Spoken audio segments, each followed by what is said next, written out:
Hey everybody, welcome to the Filmmaking and Fandom Station, and today I have a special guest, and we are going to talk about Avengers Infinity War. This is a spoiler-laden conversation, so if you haven't seen the movie, what are you still doing here? Get your ass out there and watch it and come back, because we're going to spoil Right? all of it. Get out of whatever you're doing. Rush to the theater, see it as many times as you can, especially in pure IMAX form. We cannot stress that enough. Yeah, it's shot completely in IMAX, and if you're not going to scout out an IMAX theater, at least a real IMAX theater, you're kind of brain dead. So, By far the best experience you will have watching this movie alone. so I want to introduce my guest here, Zach. Zach, how's it going? Zack, I'm doing just fine. Yeah. Let's dig in, man. There's no introduction to this. If you're listening to this, hopefully you've seen the movie. So let's dig right in. All right. So, yeah, man, we're gonna talk about reflections really quick. I know you had something to say about that, so lay it out. There's been a lot of talk. I believe you've seen the movie what 4 times Yeah, I now. saw it 4 times in IMAX. Twice preview night last night, and twice in IMAX opening day today. Yeah, no, I just saw it for my second time today. Um, I saw it opening night, well Thursday premiere night, and then opening day as of today. So I'm 2 screenings in, and wow, just wow. I mean, what can we say that has not already been said about it? Well, I can say I still, after 4 times, I still have PTSD. That's the best way I can put it. It's a brilliant piece of filmmaking and truly just takes this genre that has just completely spiked to what our what our personal I would say our generation is going to be known for is like 90s had like really cheesy action movies, and then 80s is also identified for the action movies, um, and then I mean each decade kind of has their thing. So superhero movies really did kind of take off right around the 2010s. Yeah, that's right. Right around, and so I mean, just wow, what can we possibly say that we are 3 Avengers movies in, and just I'm still Yeah, and this is honestly just part one. having a hard time forming like correct sentences. That's just how baffled I am at where we are at in just the context of this genre and what we have seen, what we have witnessed, and where we're going from here. It's just there's no sign of this slowing down at all. At all, and also because you can count on the Marvel Cinematic Universe, Kevin Feige and all the Russo brothers. I mean, hand it down to the Russo brothers, man, because like these guys know how to make a film. I said this to you walking out of the screening. It's one of they're this generation's Lucas and Spielberg, man. I feel that way. They are one of the best. Those two have, I mean, coming off of they especially for I feel like a lot of us did not really follow a whole lot of their films. In fact, I don't was Winter Soldier their directorial debut? No, they directed a movie called You, Me, and Dupree with Owen Wilson. Wait, the Russos did You, Me, and Dupree? That's right. That's fucking amazing. Yeah, and they also. Serious? Yeah, I'm dead serious. They also created Arrested Development, as most of us know, but their big breakout movie was, you could argue it's You, Me, and Dupree that got them on the map, but it's Winter Soldier that really got them there. No, that I would not say that got them on the map at all. Yeah. But we were talking about this outside the theater. This movie is this generation's Empire Strikes Back, man. I remember you saying walking out of the screening today. The cliffhanger. I'm not going to say it's our generation's Empire Strikes Back. But you said, I quote you. You said this is what it must have felt like for the previous generation going to that movie. As far as the cliffhanger goes, like sitting there and just, I mean, you get a certain sense of finality from this one. But make no mistake, guys, it's definitely part 1 of 2. So I'm not saying, I don't want to call it this generation's Empire Strikes Back. There's been a few other movies that I would say that are even more deserving of that title. Yeah. I would say because there's always a lot of conversation about, this is our generation's this and this is our generation's that. I kind of like the idea of just starting anew and saying, this is Infinity War. When are we going to start saying, because, then 30, 40 years from now, we're going to be sitting here hearing from people. It's just like, oh, this is our generation's fucking Infinity War, this or that. Well Or it's our deserving, generation's though. Dark Knight. Yeah. And ironically, I would actually say that The Dark Knight, Christopher Nolan's second outing in his Batman trilogy, is probably actually closer to The Empire Strikes Back than this one was. Yeah. But I will go on record right now. What I'm saying is that maybe not since The Dark Knight, maybe, but you know, as far as movie cliffhangers go, I don't think that there has not been a movie since then, since Empire Strikes Back, for me personally, that has left me so just, wow, what the fuck? Where are we going from here? What the fuck are we gonna do?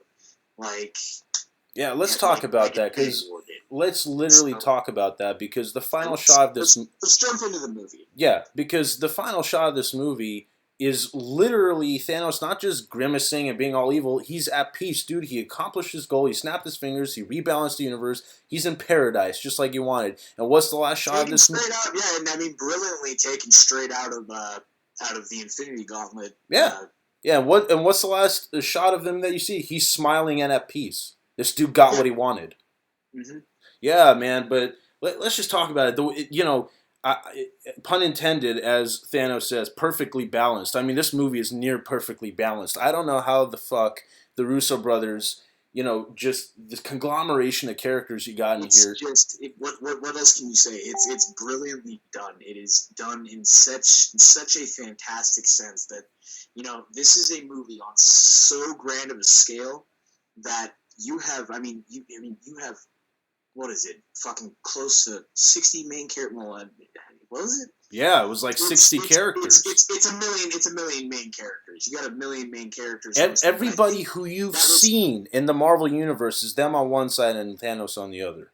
Exactly, almost everyone. And then, I mean, and the one thing that, you know, it's not getting a whole lot of attention, but I have to say, you know, even for a movie of this scale to already just be taking this many already established characters, and then not only introducing Thanos, I think they did a brilliant job of introducing some of the newer characters in this particular sense, the Black Order. Yeah, I love Ebony Maw, man. Exactly. My particular favorite being Ebony Maw. That guy is, you know... The standout of the Black Order. I've heard it said, yeah, him and Proxima Midnight, yeah. Yeah. I mean, her and Ma, definitely, and I feel like the other ones were all just kind of throwaway, and then you had to... Because I'm sitting there, dude, I'm sitting in the theater going like, holy fuck, this dude took on Strange and partially won. Like, this dude kidnapped Strange without any fucking... hesitation. I mean, and that's the thing, because, you know, coming up to this, I had a minor idea of who Thanos was. You know, I've read little bits and pieces of Infinity Gauntlet. Yeah. But the motivation's totally different here. Yeah, no, all these movies are loosely adapted. Like, I mean, you can't read Civil War and then go into Civil War expecting to have it on so grand of a scale. Because, I mean, it's like, if you're expecting Civil War, the comic book movie, then you're probably going to be slightly disappointed going into that. I've said it. But what I will say about this one is that, you know what? In this particularly, I mean, you know, where it's not necessarily as many characters, what they do with it, and they really give you a sense of urgency and grandeur in this, and the best way to define this movie is epic. Yeah, there's no other question about it. And, you know, going back to what you said about loosely based on, they loosely based on the comics that exist, but the heart of those stories still are present in the movies. Civil War is not, it doesn't include the X-Men characters, it doesn't include the other fan favorites from the book, but the integral idea of a family getting torn apart is there. Infinity War, the movie, is not about Thanos, you know, trying to conjure Lady Death, but the idea of this madman doing whatever he feels like is right is the heart of the story. And come on, this is Thanos' movie. There's no other way to put it, because I've always felt it is definitely his movie, to the point where, I mean, I'm pretty sure if you take a good look at the amount of screen time, he has the most. Yeah. Yeah, Thanos definitely has the most screen time out of any of the main characters. Well, you talk about how and why this movie succeeds with all these heroes because this movie isn't really about the heroes. This is how Thanos affects the heroes, and when you have a major bad guy influencing every one of these characters, that's why it works, and that's why it feels balanced because they're all after the same villain. They're all after this same problem. They're affected by this same antagonist. But speaking of how they set up fucking Thanos in this movie, let's just jump right into that first scene, man. That first scene with him on the Asgardian ship. Just in the first 5 minutes alone, they establish why this dude's a badass motherfucker. Perfect opening, by the way. Perfect opening. I mean, if anyone listening stayed for the post credits, the first post credit scene in Thor Ragnarok, you notice that. Okay, yeah, you do have a ship coming up on Thor and Loki as they're kind of having this conversation about going back to Earth. Not just them, the entire Asgardian race. Spoiler alert, no shocker, but yeah, the Asgardians never make it to Earth. And we already sort of predicted that. For the Asgardians, as the opening of the very beginning of this movie will have you be very aware of, and just right from the very beginning, and it's just brutal. Like I said, I mean, just still after seeing it and just trying to process everything that we saw and put it into words is kind of difficult for me right now. It is, and to establish why there's no Hulk in this movie is basically because in that opening... No. We do get Hulk. In fact, one of probably my personal favorite scenes in the movie, which I will end up saying a lot, but one of my personal favorites is definitely Hulk versus Thanos. But that's what I'm talking about. That's the only scene you really get to see him. What I mean is, in the rest of the movie, you don't see Hulk as much, is because Hulk is afraid of Thanos. After that fight, he got his ass whooped. Like, he got knocked out by this purple dude. And not to mention that great line from Ebony Maw where freaking Hulk just kind of charges in there, and you think, oh well, shit, we've got Hulk. Hey, he's gonna save the fucking day. Nope. What a great way to establish just the might of the and villain. Maw's just like, he's your strongest Avenger. Yeah. The strongest, the Incredible Hulk, and watching him just get his fucking ass handed to him, and I can't deny that I have the biggest smile on my face. Oh, me too. Because finally seeing the Hulk get his fucking shit kicked in. I love the Hulk.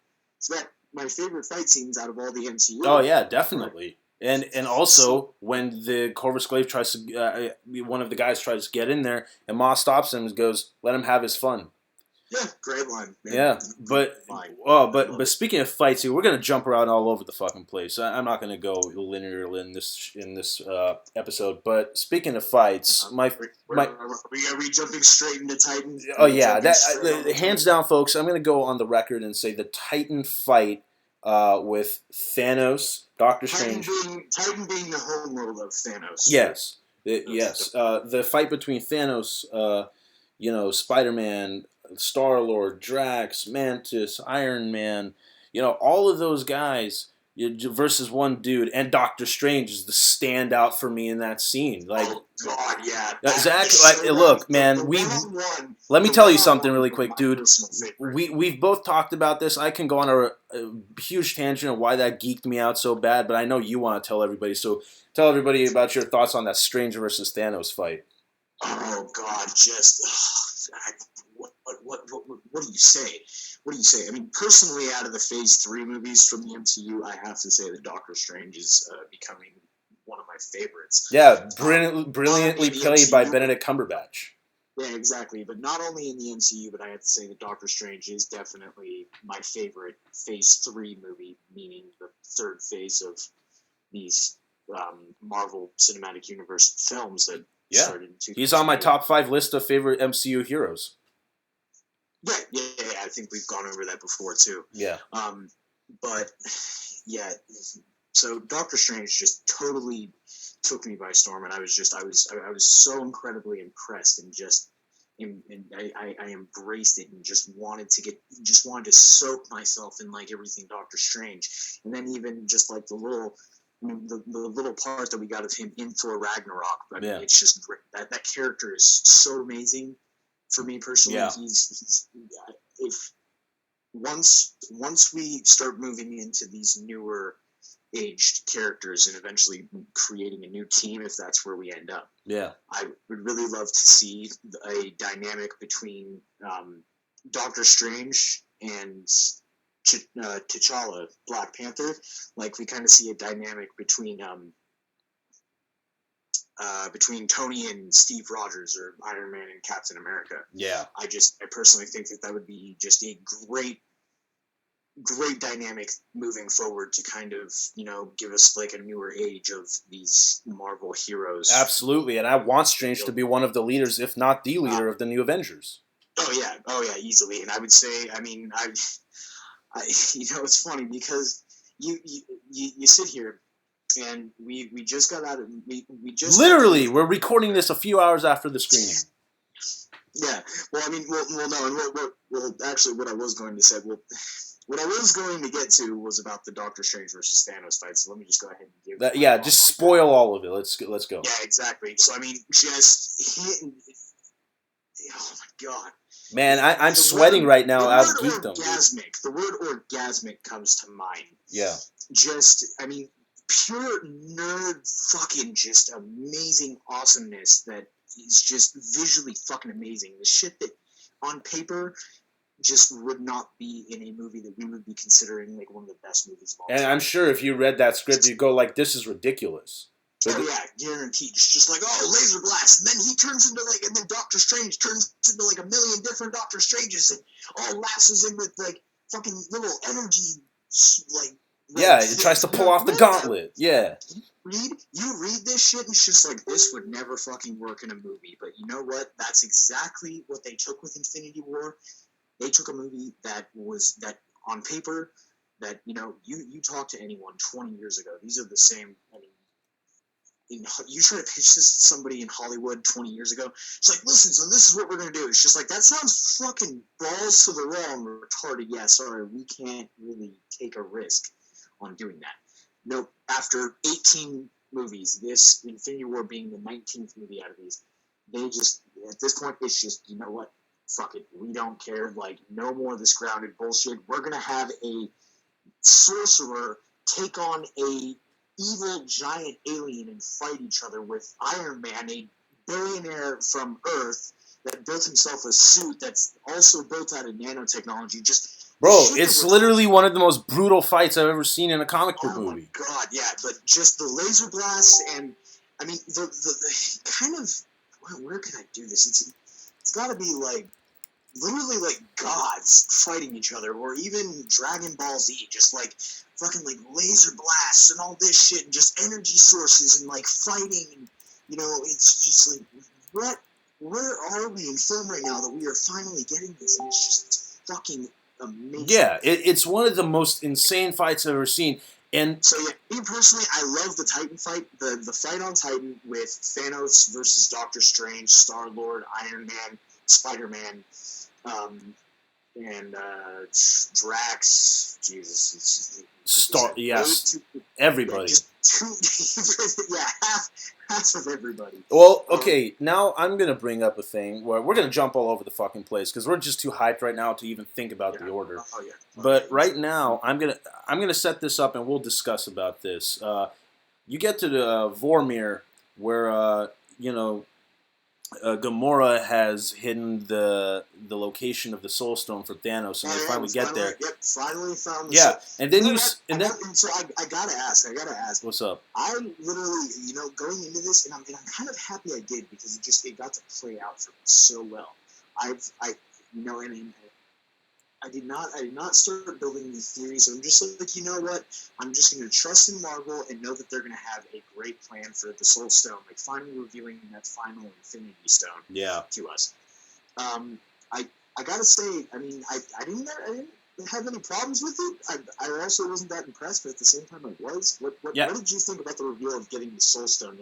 You know what? To be honest with you, that we were going to get all 6 by the end of it. Yes, I probably knew that was going to happen, and also I knew I just had it an intuition that Gamora would die and she would be the sacrifice. Knowing somebody who's read the comics and know that you have to sacrifice somebody for the Soul Stone, and the fact exactly. And, I sort of predicted she would die for it. I It was did done not beautifully. See Gamora, It was. I did not see Gamora going, and there's some part of me that thinks that out of the people, because we'll get to this eventually, but I mean a shit ton of people died. We're gonna be here a long time, folks. Just be prepared. Yeah. But to continue what I was saying, you get to the planet Vormir. They're walking up, and then you hear this voice. I'm like, why does this voice sound so fucking familiar? Then you see this Reaper-looking thing with the black cloak just floating down towards them, and they reveal it. Holy shit, it's fucking Red Skull from Captain America the First Avenger. Looks exactly the way he did, is voiced like Hugo Weaving. So subtle, yet brilliant. Yeah, and I shall put... They did not need to do that. They did not need to do that. It could have just been fucking anybody. Yeah, but did you at first?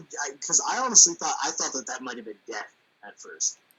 I did too, but Death is a woman, or at least is personified as a woman. Yeah, as soon as it was the voice, and then I heard the voice, I'm like, oh my god, that sounds like fucking Hugo Weaving. I'm like, no. Yeah, no, and oh my god, they do it. And hilariously, it's not Hugo Weaving playing him. It's ironically enough, it sounds exactly like it's an impersonator they hired. Yeah, it was an impersonator they hired to play him because they wanted the voice to be exactly the same. But what a great way to tie up a little story thread about where the fuck did Red Skull go, because he got transported. He didn't die, and then they questions that we didn't need to have answered, but they gave it to us anyways. Yeah, and he says, I've been transported here, been out here for a lifetime. Just meeting people that come here. Trying to acquire the Soul Stone, and man, like I tell you, this is Captain America, the First Avenger. Just all of them got screwed. I mean, Steve Rogers got fucking frozen. Red Skull got stuck on a fucking planet, and Bucky Barnes got stuck working for fucking Hydra. Yeah, fucking Nazis, Oh man, all those poor. I mean, those characters from Captain America 1 just totally got the raw end of the deal. I don't think anybody really won on that deal at all. Like, no, they didn't. But I tell you, I talk about this scene because the sacrifice of Gamora is one of the most sympathetic scenes from Thanos that I see, because Thanos is a very sympathetic character. I understand what he wants to do. I understand why he's doing it, and you feel bad for the guy. And yet, even though it was a little twisted about how I'm not going to use the word kidnapped, but essentially stole Gamora from her home planet. But over time, you find out that Thanos, this evil dude, found a relationship with his so-called daughter, had feelings for her, loved her as his own, and it's actually quite heartbreaking when he has to kill her. The way I gotta say, the way you're wording it sounds like there was some sexual tension. No, that's why I tried to change it a little bit, but But my point being, maybe change your words a little bit. Yeah, my point being is that he became a father and he loved this kid. Adopted, didn't build a relationship. And, well, no, I'm gonna bleed into that because there's an actual thing. Yeah, so. Basically, you feel bad, and that was one of the most emotional scenes in the movie for me, and it hit home because I'm like, he didn't want to do it, but this dude is so fucking maniac that he's going to do it anyway. And everyone keeps calling Thanos a maniac, and yes, I understand his name is the Mad Titan, but I gotta be honest, and maybe it's because my mind doesn't exactly work like everyone else's does, but I've got to say, I feel like I'm the only person. I mean, guaranteed I'm probably not the only one, but I'm coming out of this movie. You know what? I'm fucking happy that Thanos won. Because you know what? Especially in this day and age, Thanos' end goal is to balance everything. And at the end of the day, what he achieved in this movie, balancing the world, making it all equal, yes, it's a hell of a sacrifice, but guess what? Sometimes we have to make huge sacrifices. Yeah. I think he says, what was the line? May I go on the record and say I'm completely on your side on this first? Yeah, but you're not the only one. I totally agree with you. Well, and so in some sense, what does that say about insanity or maniacs, how we view them in Well, they society? say, I bring up the rival company, but I bring up Joker. Some people say, is he really crazy or is he literally the most sane out of everybody? Like, because Eh, sometimes, Joker is nuts. you know what I'm Joker, saying? Like a lot of these villains say and that's things that. talking about my favorite movie villain of all time, right there. Well, look, my point is the villains are villains, but sometimes the greatest villains of all time, in their mind, are doing the right thing and actually have a point. They're not wrong. Thanos is not wrong. You know, he wanted to protect his home planet. They didn't let him. Things went to shit, and he even says it to Gamora before her death. I ignored my destiny once, and I can't do that shit again. Yeah. Yeah, he's the best villain in the MCU, man. Oh, easily, Yeah, easily. And this is one thing that I wanted to. This is one thing that I was thinking about earlier. In fact, before we started this, I even said that there's a few things I wanted to go over with you. let's hear it. But what I want to say is that especially after sitting through it twice now, and then just there's so many things that I've like kind of learned from Thanos, and in just finally getting a visual representation of him. Yeah, Um, in this, he it it does bear the question, who is right and who is wrong. And the one thing that Marvel has done absolutely amazing at is bringing up these moral questions and these compasses that yeah, we kind of that we debate in like ourselves yeah. in our lives, and are like what is right and what is wrong. It's what they've done so brilliantly, and here they've struck it gold again. Yeah, and um the outcome out of what Marvel does so brilliantly is that every choice everybody makes is not right or wrong. It's just a point of view. It's just how they look at things. So it's just an opinion. yeah, Yeah. which I mean, and but there is something to be said about that, is and I mean, even you can dig even deeper than that. It's just like, oh well, that's my opinion. Oh, a certain point of view. Yeah, thank you, Obi-Wan.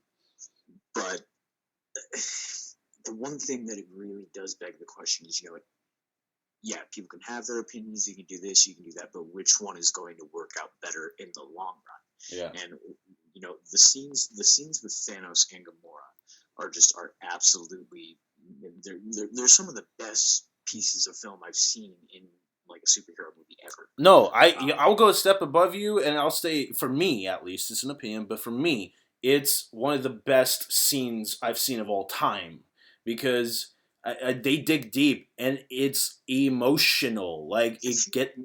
I feel like maybe for me personally, because I mean, as much as I want to say that right now, I want to see how well it holds up.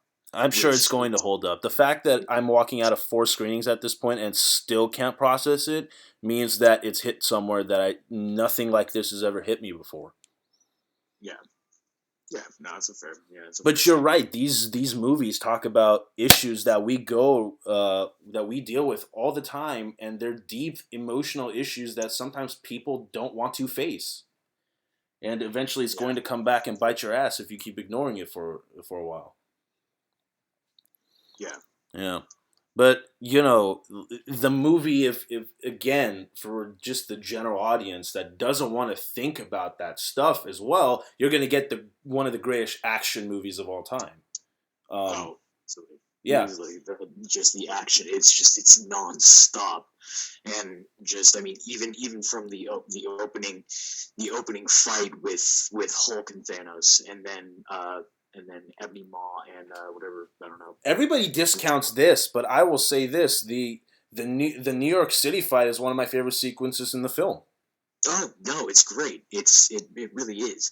And then just how it gets like straight into it. I mean, this movie wastes no time at all. And it's Like just again, like jumping I said, straight in. Thanos says perfectly balanced. This movie's 2 hours and 36 minutes. It feels like an hour because of how fast how fast it goes and how engaged you are in it.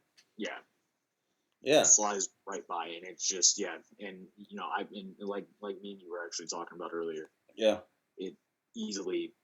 easily I could have done with another 30 minutes. Yes, definitely. And I will say this to And you. I'll bring this up because you said it earlier at the theater. This is going to be the one of the longest waits ever for the next chapter. oh god, yeah, oh god, yeah. And all I can say is, thank God it's only a year. Yeah, but honestly, it's going to feel a lot more than that. I don't know. I don't know. Time usually tends to right now it's going to seem long. Like these next couple of weeks, I mean, we're just going to be all hyped and everything. But honestly, I'm really and oh yeah, by the way, so just to put this out there, any speculation of Ant-Man or Hawkeye being in this movie, don't go in expecting to see them. Yeah, because they're not in it. They're not there. At They're all. not there, which is funny because out of all the the thing that cracks me up is like the biggest question going into this one is, oh, who's gonna die? Who's gonna die? And literally, basically, just whoever you thought was gonna die. Well, at least in my personal opinion, whoever you thought was gonna die, just go the complete opposite, and that's what happens. Yeah, basically. And let's just talk about that because, you want to talk about emotion, dude. Spider-Man's death was the most emotional for me. Spider-Man's death. Oh God, just like a child. Yeah. It takes me back. It takes me back to the end of towards the end of Homecoming. Yeah. After his little after the conversation he has with the Vulture once he gets away from Shocker. Yeah. And the building falls on top of him and he's just screaming at Tom Holland. There is something to be said about that kid. He's one of the most talented teenage actors I've ever seen. Oh yeah, just what he can do and just the pure raw emotion that he just brings to that, and just when he plays terrified, and you feel for him. Yeah, and it makes me tear up every single time. Oh, absolutely. Just watching him after Thanos assembles all 6 of the Infinity Stones, rips the final one out of Vision's head. Yeah, which is another brilliant fucking sequence. And snaps his fingers. And finally, like if you've watched the trailers, just like, and he can do it with his snap of his fingers. Well, guess what? Gets all 6 of them.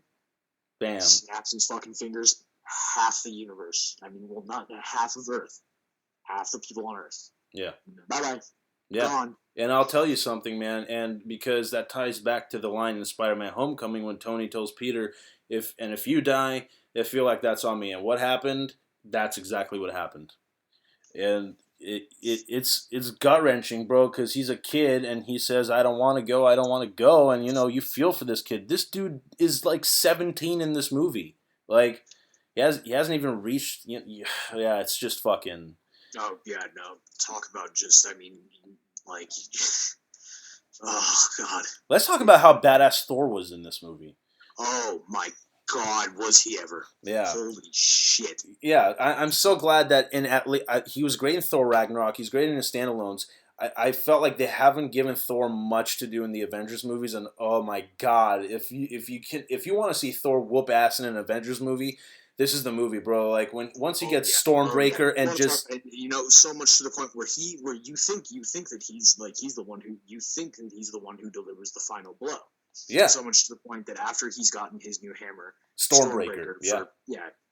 And I mean, talk about another insanely amazing sequence. Bro, when he comes back down to Wakanda and just starts whooping ass. Can we just take 1 second to talk about how awesome it is that Peter Dinklage is a giant in this movie? Yeah, and they still call him a dwarf in the movie as well. Yeah, which is ironic because he's playing a giant dwarf. But that makes me so happy for some reason. Yeah, good look, for you. And this was the dude that forged Mjolnir, so which is great. And let's talk about how awesome the dynamic between Thor, Rocket, and Groot are, because it works really well. And you know what? I'm gonna go out on a limb here. Ironically enough, because Groot doesn't have limbs, just did not. Groot was such an amazing standout character, and then of course in Guardians 2 with Baby Groot. Yeah. Groot just kind of gets overshadowed. They had the opportunity to give him more to do. Yeah. He does get his moment to shine. Yeah, he does create the handle for Stormbreaker. Everyone does, and Groot definitely gets a really good moment to shine. Yeah. But they don't overdo it. And I gotta say, I kind of miss adult Groot. Yeah. I kind of miss that. Guardians but, hey, 1 guess what? Groot. Groot's dead again. So Yeah. Groot's dead again. So where the fuck are we That gonna was one end of the up most now? Where gut-wrenching those scenes, babies go too. again? That was one of the most gut-wrenching scenes, too. When he goes and Rocket's trying to, like, holy shit. The reaction from Rocket, too. You know what's ironic? It didn't. You know, the first time that you see Groot die, it gets me. Yeah. None of the deaths. The only two deaths that really got me Spider-Man. are Spider-Man and Gamora. Yeah, definitely. Because the one that got me not emotionally, but just a little bit of a shock value, even though I did see it coming a little bit, was still Black Panther, because really, you saw Black Panther coming. No, not when previously, not from. I didn't see it coming before watching the movie, but when he's kneeling towards Okoye and he's like, "Come on, General, you have to get up." You kind of I thought it was going to be Okoye. Honestly, that's what I'm saying. Black Panther's disintegration is also a shock. Yeah, so I mean, saying that you saw that's what I'm saying. I just don't know how you could have possibly seen I saw it when he's kneeling towards her. They're gonna make him disintegrate too. That's how I. Well, that's what I'm saying. Up until I didn't. It was a shock. But anyways. Yeah, I digress. Yeah. But it's there. Man, I'm just lost for words. It's hard to do a podcast on this because there's just so much in this movie that works. We might as well just call this Infinity War gushing, because I mean, there's no. Bro, I'm telling you, I've seen it 4 times in IMAX already, and I'm still having PTSD. You get PTSD walking out of this shit. You just do. And kind of. I can't. I walk out satisfied. Me too. But I'm saying from the last stuff, the last few scenes with the disintegration, it leaves you on a holy fuck moment. And you're like, yep, part 4 is just going to earn all of that too. Avengers 4 is just going to be up the ass, because that movie is going to, the Russo said it's going to be longer. They have to pay off everything that's happening. But here's where it also, I mean, here's where my concern starts to set in, is that Infinity War is so insanely good. Yeah. For me personally, that I'm kind of with everyone else on this end, where I don't know how they're going to top it. I'll tell you exactly how they're going to top it, because when Marcus and McFeely wrote the script, again, I don't care if this has a beginning, middle, and end. It does, and it stands alone. But it is 2 halves of one story. So Marcus and McFeely wrote one giant script with both parts. They shot this movie back to back. They edited it back to back. They're finishing the edit for Avengers 4 right now. That's why I'm saying that I don't feel like I have any worries of this being any better, because it's the same story. They know exactly what they're doing. And, it's going to be on par, if not better. That's the only thing I can give it. We can only hope, but there's so many opportunities to, as much as I'm gushing over all of the amazing balls to the wall shit that we just saw, yeah, I feel like there is still a possibility of going too far. Yeah. Where it's, obviously we're dealing with superheroes and fucking, talking raccoons, but even with that, there still is a certain level of unbelievability. Yeah. To the point where I feel like it loses some. What's the word I'm looking for? It's not grounded as much. No, not grounded, because definitely, this is not fucking grounded. Yeah, exactly. There's issues that may be grounded, but no, this is not yet. Do not. I mean, if you want to bring up grounded in Infinity War, then I think you need to check a dictionary and find out what. Exactly. It loses some of its merit, I feel, and it kind of takes away from the stakes. Where if you're going to come up, I guess at this point you can just, because we have to have our happy ending. I don't disagree with that. Me personally, I love the fact that we have a movie now. I could easily just walk away from this and be perfectly fine. Like this could have been the end, and you'd be okay with it. Yeah. I don't really need an Avengers 4 as much as I'm fucking pumped. and there are so many ideas that I have for Avengers 4 and what I want to see. Yeah. I'm I'm so perfectly happy with, you know what, sending the message out there that, you know what, sometimes you're heroes, and you know what, sometimes not everything works out. And that's And what I love sad about but this sad. movie, bro. They finally showed you that there's consequence to what happens. And sometimes the bad guys are going to win. Sometimes, and you know, but like we brought up earlier, you know, evil is a certain perspective. Yeah.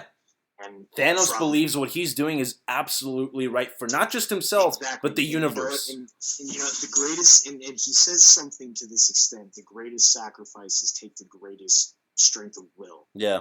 Or something along those lines. Thanos lines. is a smart character, bro. Like that, yeah. And Marcus and McFeely have been the best writers for the MCU with Winter Soldier, Civil War, and now this and Avengers 4. I feel like Thanos. I will say this, bro, and Thanos to me has had some of the best, if not the best, dialogue in the MCU. Oh yeah, and that's just from one movie. And I mean, I'll even say, you know what? I mean, he was even one of my favorite parts of Guardians of the Galaxy 1. Yeah, definitely. When Ronan just the two scenes that he's in. Yeah. You know, great dialogue there. And let's take a moment to give. Yeah. That, totally. You know, 4 years later, we're getting the payoff for is just. And let's totally give a shout out to Josh Brolin for playing this character, man. Like. Oh God, yeah. Just what I mean, you know. There is something to be said about, you know, especially after the shit show that we just saw back in November, Justice League. There is something to be said about the concerns of a full CGI villain. Yeah, but you know what? This is also mocap, and Josh Brolin totally comes through this shit. Yeah. It is. And that's the best way to do it. Because you do have to have some sort of emotion there. I believe, what's his name? Fucking Wolf. Fucking Wolf. Steppenwolf. Yeah, fuck Justice League, bro. Yeah. Wolf. Hashtag Wolf. Everybody who's listening to this, just start that hashtag, man. Yeah. Hashtag shut up about the Snyder Cut. Let's get the fuck over it already. Yeah, exactly. You know what? After this movie, fuck DC, bro. Fuck DC. God, yeah. Fuck it. There was, I mean, if you want to bring up that argument, which is just, I mean, basically, if you want to compare Infinity War to Justice League. No, just the entire DC universe. Oh yeah. I mean, if you want to have one little debate about it, it's let's see here. What's the best metaphor I can come up with? Infinity War is God, and Justice League is an ant. Exactly. Imagine those two trying. No, I have a better one, bro. Just the entire MCU made the DC universe disintegrate like the end of this movie. Oh God, that's fucking brilliant. Right?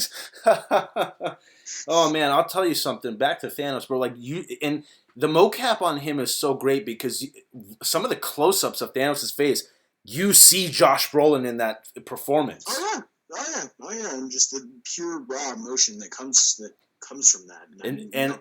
Let's make no mistake, everybody. That's no voice tampering. That's him. Like no, no, there is no voice tampering at all. That is all Josh Brolin's voice.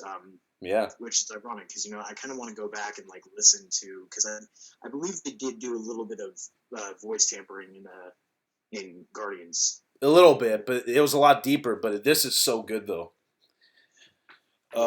Man, these are the kind of movies that make me want to make movies, bro, because it just gives me hope that movies like this, like movies that I obsess over, like Avengers and stuff like this, can be intelligent. And even Josh Brolin has gone on record and said, this is a very smart movie. It's a very, very intelligent movie if you think about it. There are so many words to describe how amazing this is, and I mean, as much as I've wanted to hold back from saying it, I think after having this conversation now, I do legitimately have to say that. All right, let's hear it. I mean, Infinity War will probably go down as one of the best movies in movie history. Bro, what did I tell you walking out of the theater? That's exactly what I said, and at that point, I don't think you were ready to agree, but I said it walking out to you. This is one of the greatest movies ever made to me. It's just there's just the brilliance, and it's truly it is truly an epic. It's an impossible task. And again, it goes back to the writers Marcus and McFeely. You can't call it an impossible task because clearly it was possible, and we just witnessed it. Okay, it's an impossible task. It's an impossible task for anybody besides Marvel to replicate. But I don't know. I don't know if that's the case. I don't know, but for now, definitely. Everyone has the potential. Everybody does. But now, this is the only one to do it, and I feel strong. And you know what? And this is where it's just amazing because I can already just feel like quoting Thanos. And you really do get like a dad vibe from Thanos. Did you notice that? I mean, he really does kind of feel like a dad. Because he is a dad. Because he is exactly what he feels like. I feel like all the lines for Thanos is just like, what would I say to my kids? In, like, exactly. In most difficult situations, just like, well, you know what, son. The hardest choices take the strongest will, or some shit. Yeah, and I'm glad you brought that up because Thanos is a father in the movie, and and that's why it works so well. And I'll say this right now, bro: the relationship between Thanos and Gamora in this movie is beautiful. It's just awesome because I see, again, it's all perspective, right? So this is my perspective on it, and yours might differ. But remember when they're on Nowhere and Gamora attacks him, and she starts crying right in front of him when he's... I was so happy to go back there too, by the way. I was really happy to see Nowhere. Yeah, but my point being is... Howard the Duck is the key to it all. That's right. But my point being is as much as she hates his fucking guts, there's always going to be that bond between them. That's still dad. Yeah, it's still dad. And she didn't want to... a part of her still doesn't want to kill her father. And that's why you buy that even though she fucking hates his guts... there's a soft spot in the most twisted way. There's a soft spot for him somewhere in her, and that's why it makes the Skywalker family look normal. Yeah, thank you. Yeah, someone said it. But basically, that makes her death even that much more tragic, and that's what's so amazing. Let's bring this back up because I remembered you talking about this yesterday, and we didn't do a podcast. But we're gonna do it now, and you're gonna just go on all out on the audience here. Let's talk about how Peter Quill is a fucking idiot at the end of this movie. Oh my god. Okay, Zach, I'm giving you the honors. Go out. Just lay it out just lay it out. Oh, Jesus, it's no diss to Chris Pratt. He did a good job in the movie. No, and that's the thing. I still love Peter Quill. I still love him as a character, and you know what? Just that's the greatest thing, and this is why my favorite characters are always the villains. And, yeah, mine too. But I've always loved Peter Quill. But it's great because I literally feel for every single character in this movie, I can relate to every single one of them. There's a little bit of everyone that I can feel for, and that's what's great about it. And, I sit there, Peter Quill's been getting so much shit for what he does. There's at one point during the fight on Titan, everyone is kind of holding Thanos down. Yeah. Everyone's holding him down. They're about to get the gauntlet off. And it's close. Very close. Oh, no, they get it off of him. Yeah. If you don't notice that, they get it off. Spider-Man gets it off, but then Thanos grabs the very rim of it and fucking just slaps him upside the head. Yeah. What would you do in that situation? What would you do? Me? Just letting your pure raw emotions getting the best of you. Yeah, even Tony, even when Tony tells him, the dude, even Tony, who was one of the most unstable characters in that fight, says, "Hey, you got to keep your cool, man, because we almost got this shit off of him." Yeah. Yeah. And you totally get where it comes from, but it's just selfish. Because, honestly, you understand why he's going through that raw emotion. That's what's even more heartbreaking is that... I mean, after he finds out that Gamora died, yeah, it's just, it's that pure instinct. What the worst possible timing, basically. The worst possible fucking timing. You're looking at your girlfriend's murderer in the face. Yeah, at the worst possible time. The worst possible time for him to find out that Gamora died, if it would have happened, if Quill would have just stood back and not been cocky, but that's not true to his character. Yeah. If he would have just stood back and waited until they got the gauntlet off, Yeah. who knows where this would have? Who knows where we would have been? Thanos Honestly, Thanos probably would not have won. Like Thanos probably, because I mean, even I will say this, even without the gauntlet, I still think that Thanos would have been able to get it back. Oh, definitely. It would have been a longer. Yeah. Make no mistake. Make no process. mistake, people. Like, you know, as much as he's powerful with those stones, that's a smart motherfucker. That dude's really intelligent. So. Oh yeah. Yeah, but talking about the Guardians, there, man. Like, we all know. Okay, this is how I'm going to set it up. With all hold on. Before we move on, no, I mean, because that's my thing. You know, at first, you know, I mean, he's a fucking, because you want to just, because you're watching it from an outside perspective. Yeah. You're not putting yourself in Quill's place. Yeah. You know, and so we can all sit there, it's just like, dude, you're a fucking idiot. Dude, you're a fucking moron. Like, you fucked everybody. You have officially fucked everybody. Yeah. In that particular situation, what would you have done? Tell me, what would you have done? I would have put my emotions aside for the greater good. You legitimately think so? Yes. You have a girlfriend, right? Yes. Yeah. What? And you know. Okay. This is what I'll say. Okay. It's twofold, and this is what makes this movie so great. Part of me would want to kill the murderer in front of my face, but also, painstakingly, right? If it was just an ordinary situation, and I'm literally looking at my murderer in my face, yes, I would engage if there was no other problems. But in this situation, when the entire universe is at stake, yeah, I mean, as much as I'm distraught, the billions of lives across the universe have to matter more. They just do.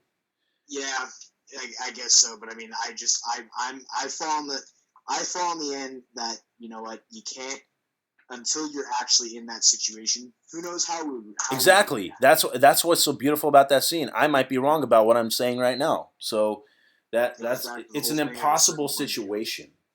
Yeah. But the thing I was bringing up earlier about the Guardians is we all knew they're in this movie. They're in the trailers. They've already hyped it up. But when you're sitting there for about 30 minutes into the movie and you still haven't seen a glimpse of the Guardians, and then you see the title card Space, and then you hear that song. It's the song because it's that one song that you know just legitimately feels like it's out of Guardians. Yeah, and you're like, oh my god, and then you see the Milano, and you're like, yeah, baby, we're back right into that shit.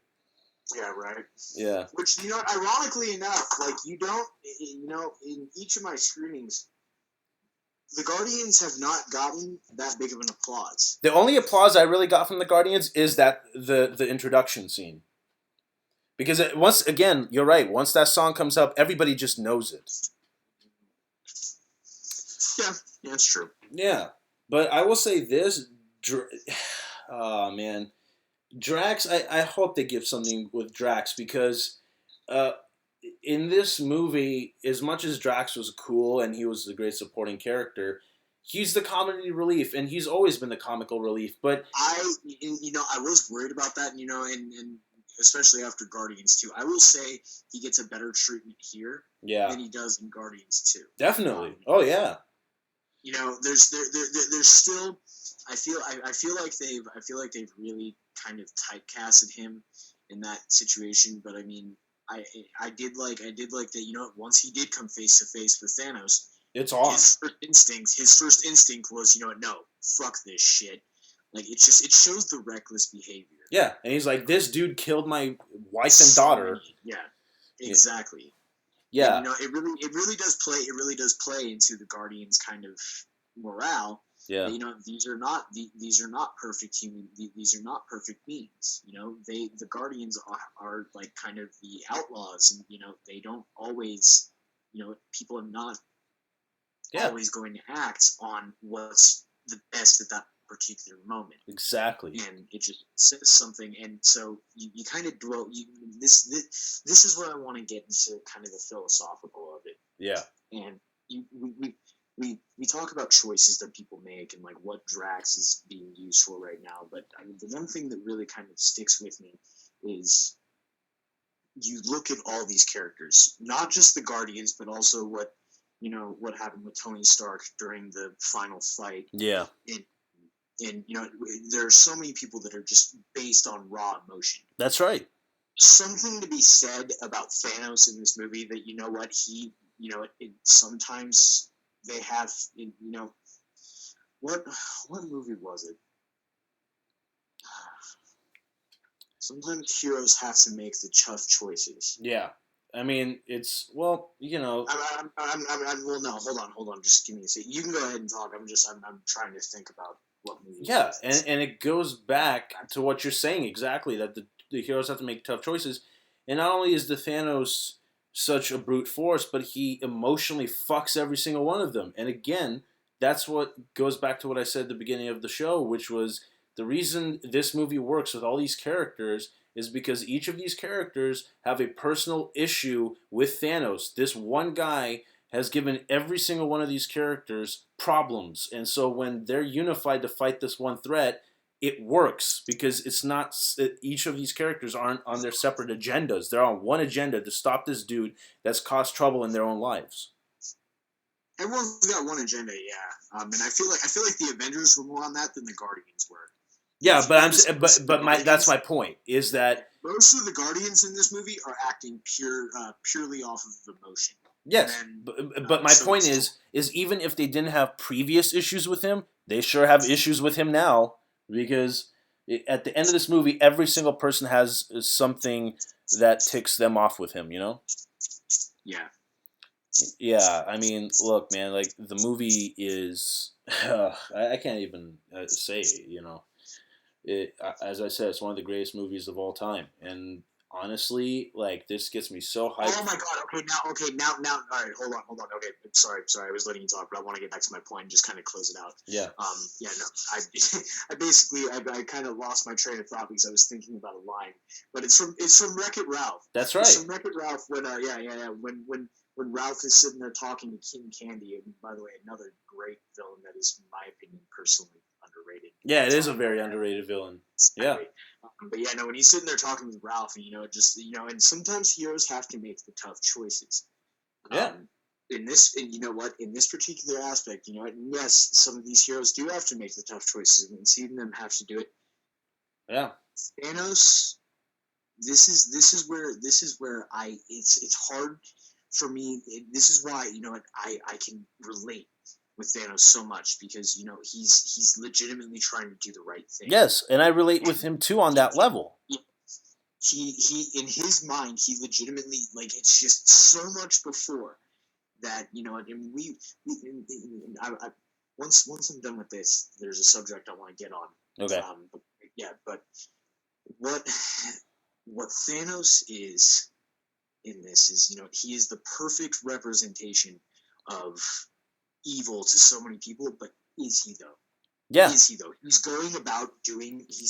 Yes, he's doing something that we perceive as an evil doing. I'll even back it up by saying, in the long run, what does that? It's like when he's talking to Gamora. Yeah, exactly. And it's just like your homeworld was barren. They were dying. They were all miserable. They went to bed with freaking bellies empty. Yeah, and then was she and thriving. Yeah, and she was basically, so guess what? Guess what? Wiping out half of your species. Now the rest of your species is thriving. Yeah. See beautiful sunsets. Yeah, and the fact that she says that, I'm sorry. And he's creating something beautiful by destroying something. That's right. Destroying something that's kind of terrible, and yeah, maybe ruining lives, but you kind of have to think about it. No, definitely. Hold on. You have to think about it to a certain extent. Where are we? Even in like a real world aspect, you have to think that where are we heading? Yeah. That there are so many just the hatred out there, even in the world today. Just the people. Maybe we do kind of maybe Thanos has a point. Yeah. Just like what. We need to cut this in half and balance this out, because maybe we're getting to a point where it's just there's so much greed in the world. Yeah. Everything. And if you want to talk about personal sacrifice, He I made, honestly, out of any sacrifice, I feel for Thanos the most once he has to kill his own daughter bro. to balance the world. I don't know why you exclude me. I totally agree with you on that. And also, the thing is that she before he does it, Gamora tells him like, so what? No, this was when they go back to the ship. She's basically like, so if you want to, your idea is to cleanse the universe, but in doing that, you want to create mass genocide. And he's like, well, genocide to me is just a small price of what could happen. He's like, if I kill all these thousands of people, then the future of the universe is in a better state. Like he feels like genocide is such a small price to pay compared to the paradise that he is creating. Yeah, Yeah. exactly. Yeah. And it's and there are ironically, and I mean, we don't need to get into it, but ironically, kind of like I mean, in religious tones, yeah, and stuff that really well, does kind Thanos has been mentioned as a prophet in the movie. Exactly, as a god as well, like kind of like just the religious tones that are there as well. I'm not even trying to get into that. I don't even have religion, but I caught that aspect. But just it can't help but pop in your head that what, maybe this is and just ironically I agree with it, but the idea of it terrifies me. Oh yeah, definitely. And that's what makes Thanos a great villain, is that I don't necessarily think that he is evil. What some of the things that have to be done we may perceive as evil and terrifying and chills us to the bone. Yeah. But is it the right thing? I think some of it is. Yeah, and that's where it's just like, Yeah. You want to talk about just like powerful beings just in who they are? Yeah. That's Thanos. I can't possibly fathom, having to do something like that and having the strength. So ironically enough, I mean, if you want to kind of justify something, yeah, I can justify Thanos till the day I die. Does it terrify me? Yes. If that was the world that we live in, just, but if we survive, yeah, what is the world that we get to live in? But what if we're the ones who are sacrificed? Hence the tragedy of the disintegration at the end of the movie. Exactly, and it's intense, but it really does make you think, and it leaves you walking away. And so that's what I'm saying, is that if you dive that deep into it, it's there's so many just crazy things about the ending of this movie and what Thanos is in general. And again, just the intensity and the overpowering nature of what this dives upon. That, so honestly, like I said earlier, how can Avengers 4 top that? What can they possibly do that is just outside of a regular comic book movie? That is just outside of like what comic books will do, that can have as much of an effect as what we're talking about right now. Because that movie, God willing, that maybe Avengers 4 actually does do that. But you know what? I don't think it can. However, the Avengers 4 is going to be the movie to defeat Thanos. That's what it's going to be. And I feel like I got way too philosophical just now. So I mean, but in all seriousness, bro, in all seriousness, I'm going to say right now, I totally agree 110% about what you said with Thanos. I sympathized with the guy. He is fucking terrifying. The issues he brings up aren't necessarily wrong, but I tell you, man, that's why this movie works on so many levels. Is that if you want to dig in deep, you're gonna find these really deep, roots of messages. But if you just want to walk into this movie having the best action movie you've ever seen, you're going to get that too. So exactly. And so like I said, yes, am I stoked for Avengers 4? Fuck yeah.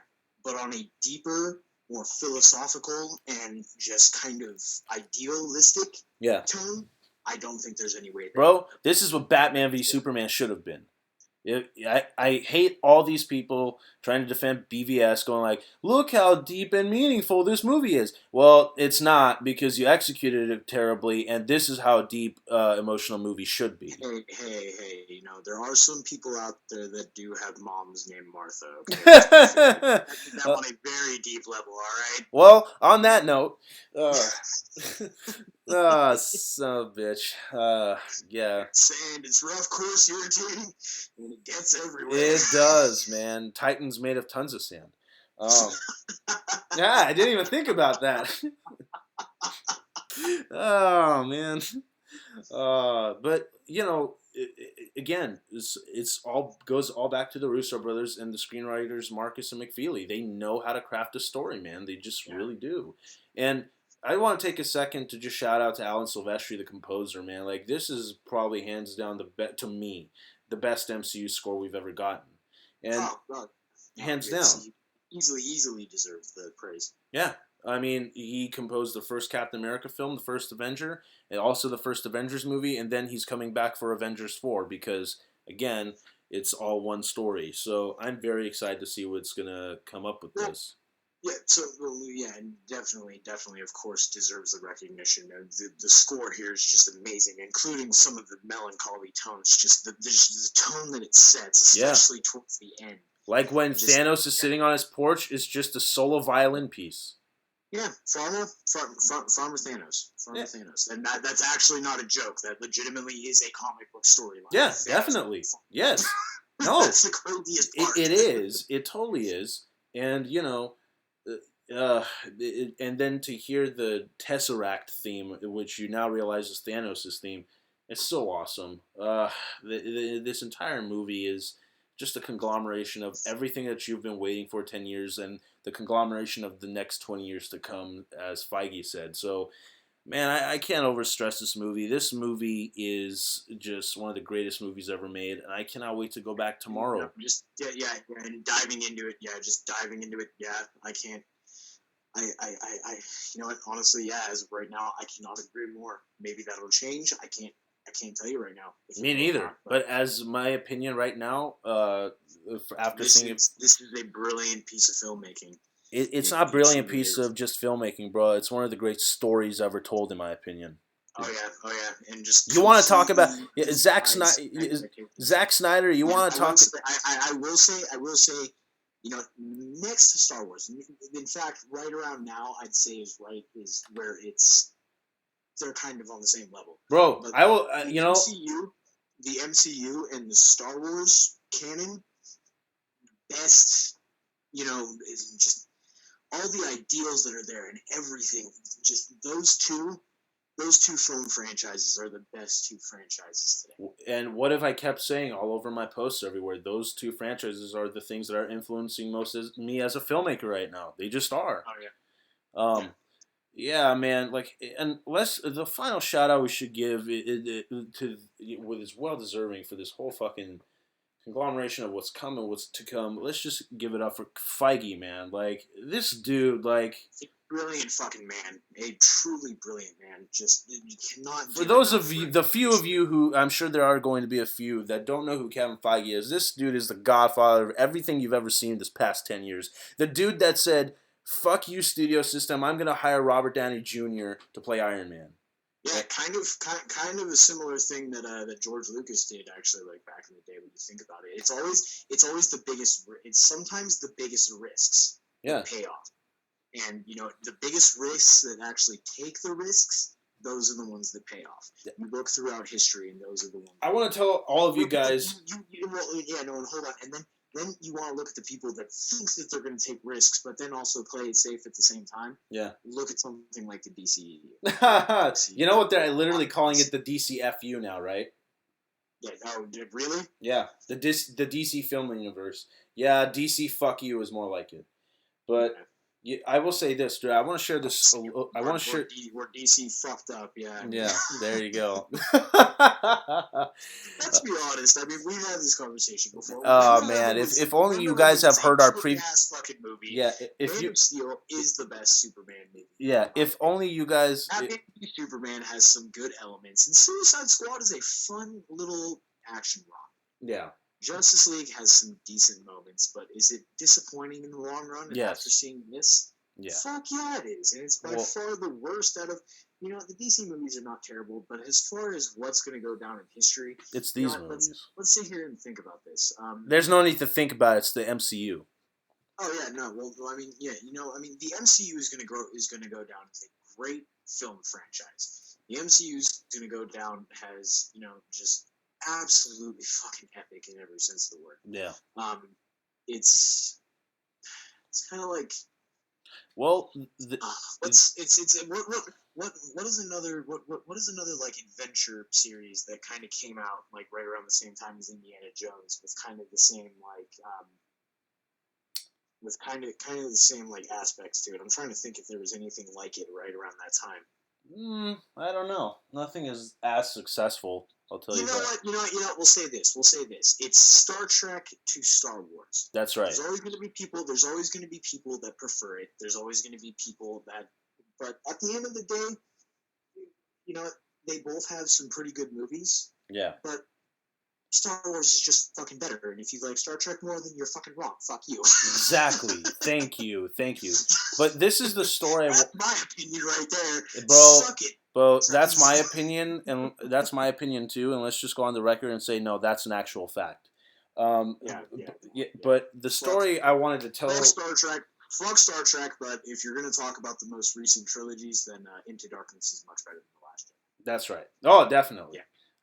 I will say this. We can give praise where praise is deserved. That's right. I prefer Into Darkness.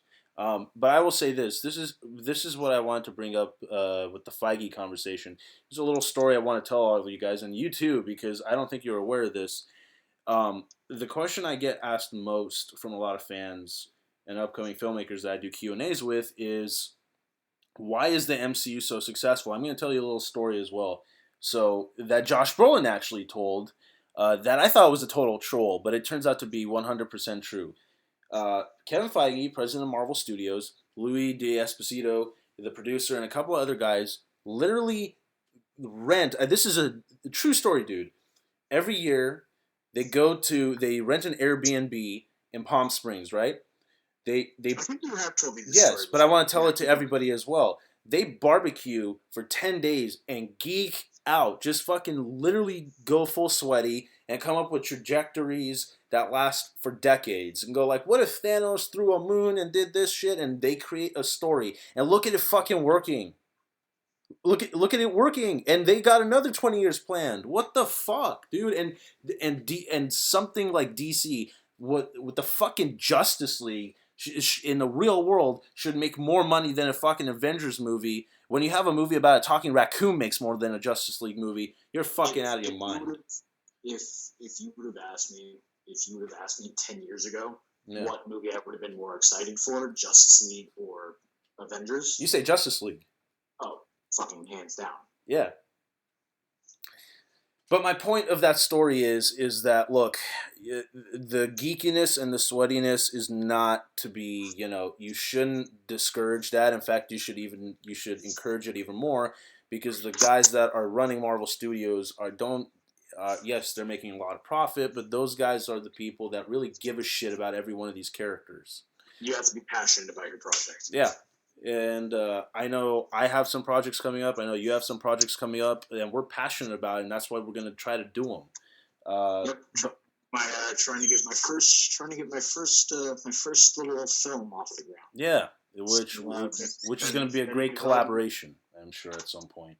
But long story short, man, like, if you've been listening this whole time and you still haven't seen Infinity War, go see it. Because if you don't care about spoilers and listen to this whole thing, I hope we've convinced you to go and watch this. It's just we can easily go on for another couple of hours. And I'm sure we will be back with a couple of spin-off episodes talking about specific things that will come into our minds. Yeah, but I'm already at the point where it's like, fuck, man, like, what else do you say? I think I'm gonna come up with the. Hold on. But before we move on, because we're just gonna keep like moving on to other stuff. I wanted to go over this. It was when we were still talking about Thanos. Yeah. and where I'm pretty sure we are both in agreement that Thanos is probably one of the best villains in movie history. Oh, Right? absolutely, hands down. Where would you say? I mean, let's kind of look back, and I kind of want to get an idea Yeah. of like who we would have like up there with him, like throughout film history, mind you. Okay. Throughout film history, like where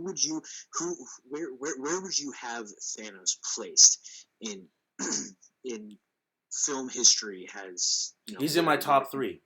He's in my top really? 3. Really? Yeah, Well, and I can list it to you right off the bat right now.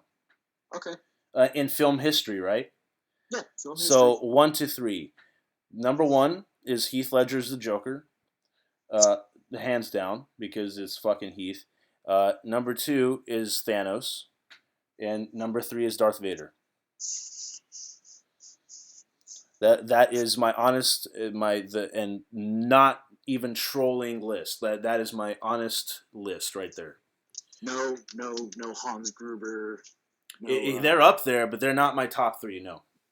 No Hannibal Lecter, huh? They're on my. Those would be on my top 5 for sure. But top 3, it's hard. But yes, I've literally thought about this and made up my mind.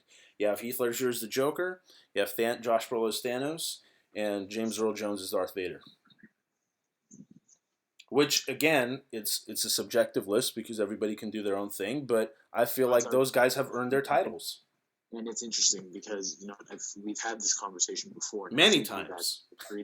Didn't we agree that as far as Star Wars villains go, that Kylo Ren, that I feel like we've kind of settled on that before, that Kylo Ren is a better villain than Vader was. Yes, but I haven't seen Episode 9 yet, and I have not seen how that's going to carry on for the rest of the years to come. So I will not make that. As of now, yes, he is a better villain, but he hasn't earned the greatest villains of all time status yet for me. I want to see where 9 ends up first. Because I can't look at that halfway through his story. I need to look at it as a complete story.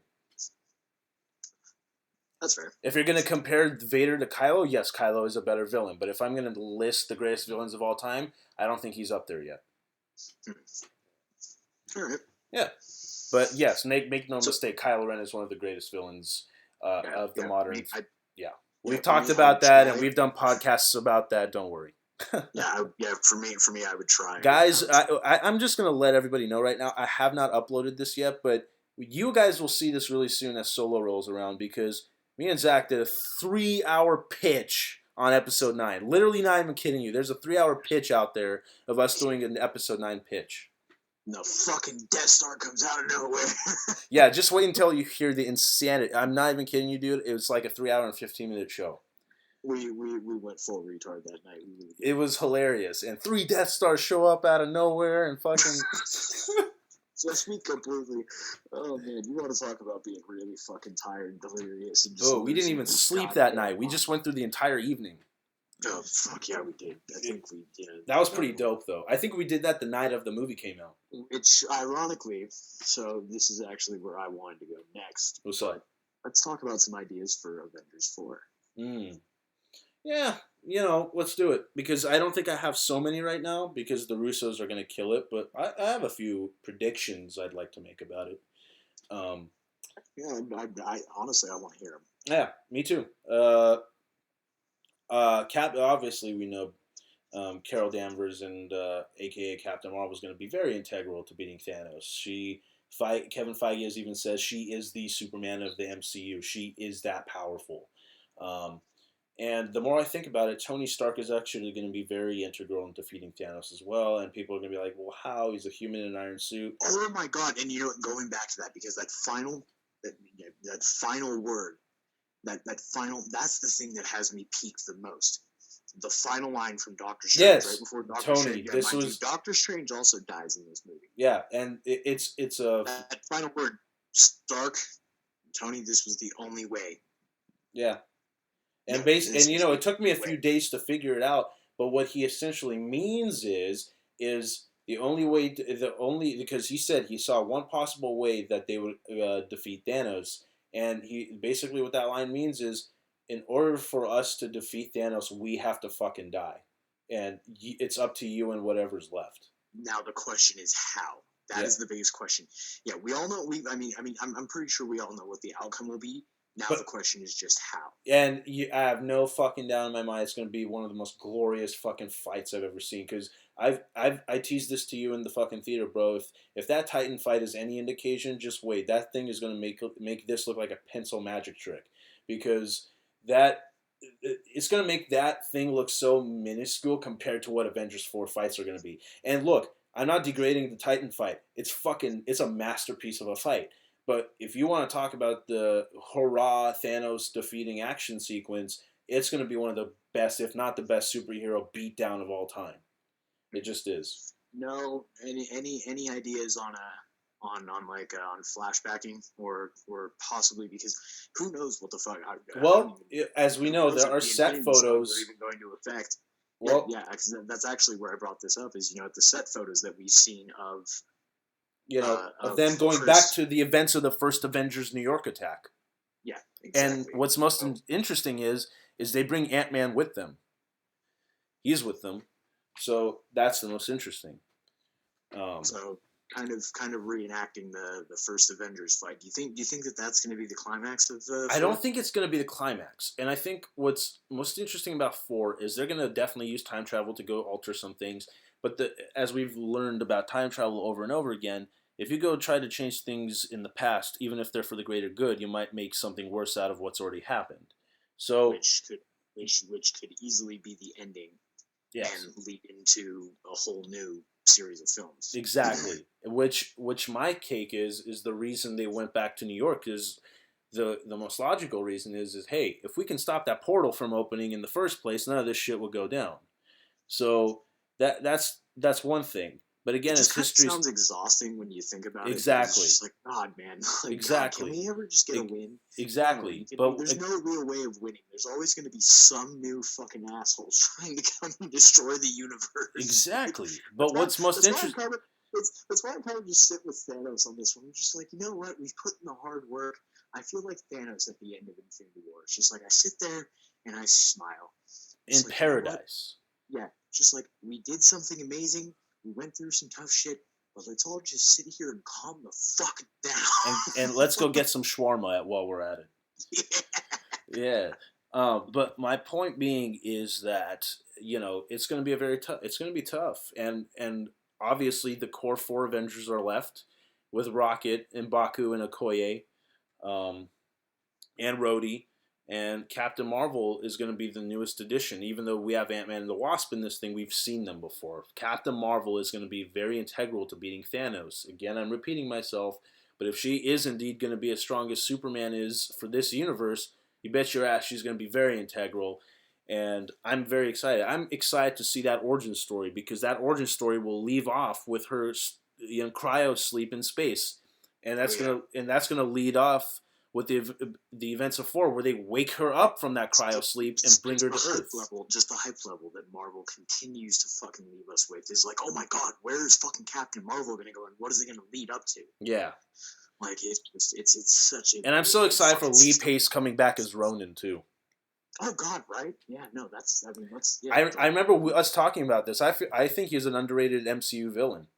Oh yeah, you kidding me? And I mean, talk about like finally bringing back villains that we want to see again.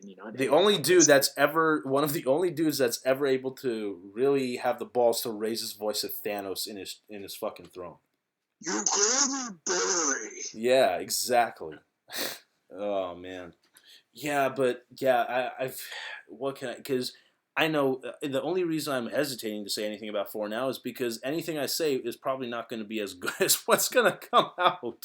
I mean, in Russo brothers, I trust. Anything that they do, yeah, I'm probably going to be okay with because these folks know exactly what they're doing. Um, and yes, I'm guarantee we'll see the return of Hulk. Hulk will be there. Oh yeah, no, We're gonna see the awkward reuniting, but the best reuniting of Cap and Tony. I don't think it's honestly that's the one aspect of number 4 that I'm that I'm looking forward to the Me most. too. Oh, definitely. I want to see that come up its moment with both of them. And I've said this before, where you know, I've said this before, where I've been like, if they can never be friends again. They just can't, because those two have had a falling out. Like once you've seen what happens at the end of Civil War, you're never going to be friends after that. But you can shake hands and fight. I think there is a possibility. I think there's a possibility to have that bond back, especially after what they've all been through. It's going to be tough, but it's going to be tough, and they're going to have one, and then it's going to be one last time. Definitely, and then yes, they'll have that respect for each other again. But basically the innocence is gone. They'll be friends again, but they can never be the friends they once were. It's just never going to happen. I feel like they can come out of it stronger. That's what I'm saying. Is that it's going to be tough, but there is also the possibility there for them to come back stronger than they ever have. Yeah, and it could be one of the where it really could be some of the best. I mean, some of the best chemistry we've seen between characters, and probably one of the best scenes in the. Yeah, definitely. With Tony handing Cap back the shield. I don't know. Yeah, and then otherwise, I mean, I don't really know. It's an aspect that I'm looking forward to if it's done correctly. Absolutely, and it's going to be. Eve reuniting, especially considering the fact that Captain America is really kind of undershadowed. Well, I'm okay with that, because that the great thing about just having the core four, they're going to have a lot more screen time in the next one. So I'm okay with that. Cap is just there for muscle in this movie, which is okay. Yeah. Do you think that there's a possibility? Who do you think that we could see come back by the end of 4? Oh, Doctor Strange will be back. Spider-Man will be back, and Black Panther will be back. No doubt in my mind. Who else did we lose? Okay, so I'm gonna list them off. We lost Spider-Man. We lost Doctor Strange. We lost Wanda. Vision actually died. Vision's done. Yeah, we lost Falcon. We lost Groot. Everyone who died. The people that I'm asking about are the ones in the snap. Yes. Okay. So we lost Wanda. We lost Doctor Strange. We lost Spider-Man. We lost Drax, Mantis, Star-Lord, Black Panther, some of the Wakandan soldiers, and Groot. Those are whatever. Yeah. So the important ones are they're gone. And there's roughly about half of them. Yeah. Basically, and how ironic that Rocket got to stay with them. Yeah, right. Because otherwise Thor is still there. Thor is still there. The core four are still there. Mm-hmm. The Iron Man's still there. Thor is still there. Hulk, Banner is still there, and Cap is still there. Yeah, and then Nebula is still there. Yeah, on Titan with Tony, and oh boy, it's going to be the return of Hawkeye. Right. Yeah, basically. Sorely kind of missed in this one. I was kind of bummed not to see him in this. Well, they're going to pay him off huge in the next one, because they've kept teasing like, oh, wait for Infinity War, and he's not in this, so they're going to give us a big huzzah with Hawkeye. He's going to be like the Bard in Battle of the Five Armies killing that dragon. He's going to have his big huzzah moment in the next movie. Yeah, I can see that happening. Yeah. With which, ironically, he's called Ronin in this too. Yeah. Oh my God. Yeah, that's right, huh? Yeah. Oh man. It is. Well, no. Lee Pace. Is Lee Pace? No, because he's not. Yeah, the leader of the elves isn't named Ronan. Who the fuck is? No, the leader of the elves in Thor: The Dark World was Malekith. No, in fucking Hobbit. Oh, the leader of the elves is Thranduil. Yeah, no, because that's Lee Pace. Yeah. No, fucking what's his name? The Bard or whatever the fuck. That's Luke Evans. Bard is the bowman. Yeah. But my point being is how ironic that Hawkeye is actually called Ronin in the next movie. So it was? Yeah, that's when Hawkeye is going to be called Ronin because he's on his own, doing his own thing. Well, he's staying with his family and he's under house arrest. They even say it in this movie. Yeah, but they're literally going to call him Ronin. That's a Hawkeye character. Huh. Yeah. Which is I'm dead serious. Yeah, I haven't heard anything about that, but that's interesting. Yeah. Yeah, but it's interesting how they're going to do it. 4 has so much awesome. There really is. Yeah, just I mean, it's I and at the end, we can speculate as much as we want, but Yeah. I really have no idea what they're gonna do. I have an idea. I don't know how. Like the question is now how, and Yeah. I don't want and I I want to get hyped for it, and I want to be excited for it, but at the same time, I just want to bask in the just awesomeness that is Infinity War, Oh, absolutely. and just kind of enjoy it. Oh, definitely. And then get pumped for Ant-Man and the Wasp, and then Captain Marvel, and then we'll see how this whole thing wraps up. Oh, If it can live definitely. up to the hype. Oh, absolutely. Infinity War lives up to the hype. Oh, definitely. There's no doubt about it. Well, I mean, I think we've talked about everything we could talk about right now. Yeah. Yeah. So, yeah. Yeah. I mean, we could go on for hours. We could definitely, but we'll probably make separate videos here about specific things that we start thinking about. But as a whole spoiler review, I think that's what we got for right now. Well, so thanks for coming on, Zach. This was a lot of fun, man. So I mean, if we're gonna wrap this up, I mean, if you want to give it a rating, like what exactly? I mean, if you're gonna rate it, like, I mean, what would you give a rating? This is a 10 out of 10 for me, dog. Like, I know this is a biased score, but fuck it. I mean, I don't know what else to give it. It's deserving of that title. I don't think it's biased. Because, I mean, thinking back on it, there's not really any scene in there that is kind of out of place. Yeah, definitely. It's a 10 out of 10 for me, dude. It's just it does an amazing job. I mean, yeah, maybe there are some things that, I mean, if you really want to nitpick and be like, oh, well, I didn't get this. But what movie doesn't have those? Yeah, but I mean, there are things that are a lot more disappointing. Yeah, absolutely. Yeah, but it's 10 out of 10 for me. Not to say that this is disappointing in the slightest. This lives up to expectations and then some. Yeah. I mean, if you really want to nitpick and be like, oh no, this person didn't get enough of this and this person didn't get enough of that. Yeah, no, this is so saying that it's a biased score. I don't think that. Well, it's 10 out of 10 for me, dude. So you know where I stand. Yeah. So I mean, even for me personally, I would say, I mean, maybe once once the hype dies down for me, maybe it could go down to a 9.5 or maybe even a 9. Yeah. But right now it's a 10 out of 10 for me. Yeah. One of the only movies in history where the bad guy wins. Yeah, definitely. The heroes lose. The heroes. Not even that they lose, dude. They lose tragically. Oh yeah. Oh yeah. And the villain is at peace.